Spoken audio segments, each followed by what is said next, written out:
Students, मैं Ajay मोनफोर्ट school गराटोला की आज की इस कक्षा में मैं आपका स्वागत करता हूं। तो स्टूडेंट्स, आज हम 9th क्लास की एसएसटी की कक्षा इतिहास में देखेंगे क्रांति की शुरुआत। फ्रांस में क्रांति की शुरुआत किस प्रकार से हुई ये हम देखेंगे। ये सब हम फ्रांसीसी क्रांति के अंतर्गत देख रहे हैं। ओके स्टूडेंट्स, तो चलिए देखते हैं। पिछले भाग में हम देख चुके हैं कि लुई 16 ने किन कारणों से कर बढ़ा दिए थे, है ना। हमने देख चुके हैं कि किन कारणों से कर बढ़े थे इससे पहले वाली वीडियो में, कि भाई वहाँ पे बहुत ज़्यादा गरीबी छा गई थी, भूखमरी छा गई थी, कर्ज बहुत ज़्यादा हो गया था फ्रांस पे, है ना। इस वजह से वहाँ पे क्या हो गया था, कर ज़्यादा बढ़ा दिया गया था लुई 16 के द्वारा।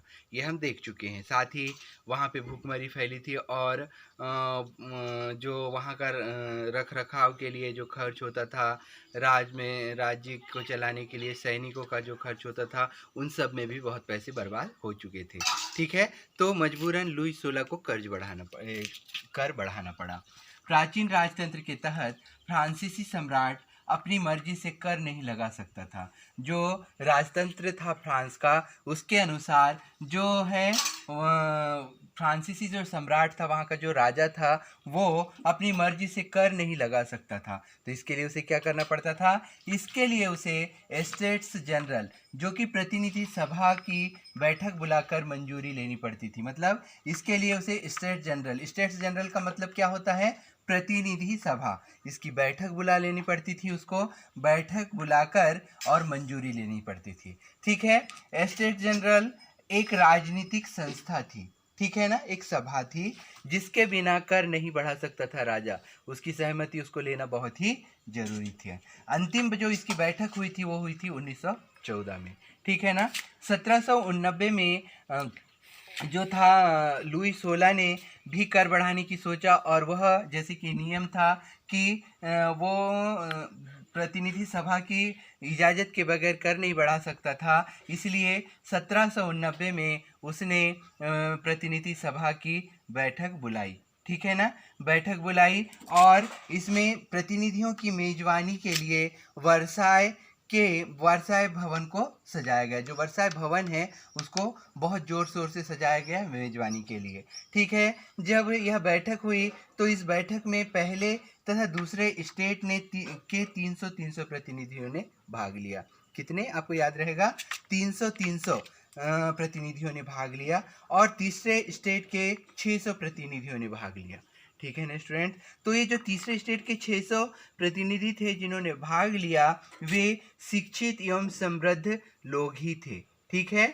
वे क्या थे? शिक्षित एवं समृद्ध लोग थे। किसानों, औरतों और कारीगर इस सभा में उनका प्रवेश पाना वर्जित था। उनके मत का कोई मूल्य नहीं था। वहाँ के जो किसान थे उनको इस सभा में शामिल नहीं किया गया था, तीसरे स्टेट के जो किसान थे, ठीक है। जो औरतें थी उन औरतों को भी शामिल नहीं किया गया था। मतलब औरतों को भी उतना वहाँ पे विशेष महत्व उस समय नहीं दिया जाता था कि उनकी मंजूरी होनी चाहिए, उनकी राय क्या है ये जानना चाहिए, इसकी मंजूरी नहीं दी जाती थी। साथ ही कारीगर और भी बहुत सारे लोग थे मजदूरी करने वाले, उन सभी लोगों को इस बैठक में उपस्थिति की इजाज़त सम्राट द्वारा नहीं दी गई थी। ओके स्टूडेंट्स, है ना। तो लेकिन ये सब जो थे किसान, औरतें, कारीगर, ये सब चाहते थे कि हम यहाँ पे भाग लें, इस बैठक में भाग लें, क्योंकि हमारी जो राय है वो भी बहुत महत्वपूर्ण है। हम अपनी राय देंगे तभी तो देश के विकास के लिए अच्छे से कार्य हो पाएगा। तो वो अपनी राय देना चाहते थे, लेकिन उनको अपनी राय देने का अधिकार नहीं था वहाँ की महिलाओं को। ओके स्टूडेंट, साथ ही वहाँ के जो किसान थे जो उस देश के लिए भोजन उत्पन्न कर रहे थे, उन्हें भी इस सभा में उपस्थित होने की इजाज़त नहीं दी गई थी। साथ ही वहाँ के जो कारीगर वर्ग थे, मजदूर वर्ग थे, उन्हें भी इस सभा में शामिल नहीं किया गया, जबकि वो लगातार कोशिश कर रहे थे कि उन्हें इस सभा में शामिल किया जाए ताकि उनकी भी राय रखी जाए और उस अनुसार इस सभा में निर्णय लिए जाएं, लेकिन ऐसा नहीं हुआ, ठीक है ना। फिर भी तो इन सब चीज़ों को देखते हुए 40,000 पत्रों को, इन लोगों के जो तीसरे वर्ग के लोग थे उनके 40,000 पत्रों को शामिल किया गया। किसने शामिल किया?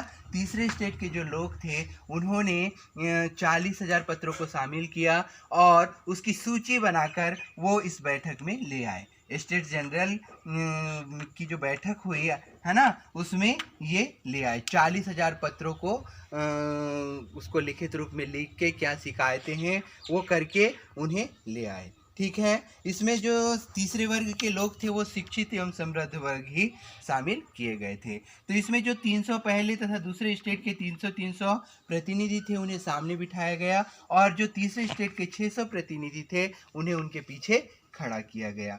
पूरी सभा द्वारा मतदान होना चाहिए ऐसा कहना था। जो तीसरे स्टेट के प्रतिनिधि लोग थे उन लोगों का कहना था कि पूरी सभा द्वारा मतदान होना चाहिए। पहले क्या होता था, हर सभा का एक ही माना जाता था, पहले सभा का एक, दूसरे का, तीसरे का, सबका एक ही माना जाता था। लेकिन अब कहना था कि पूरी सभा द्वारा मतदान होना चाहिए, मतलब वहाँ जितने भी सदस्य भाग ले रहे हैं उन सभी के मतदान के द्वारा ही निर्णय होना चाहिए कि कितना कर बढ़ेगा, कितना कर नहीं बढ़ेगा। ओके ना।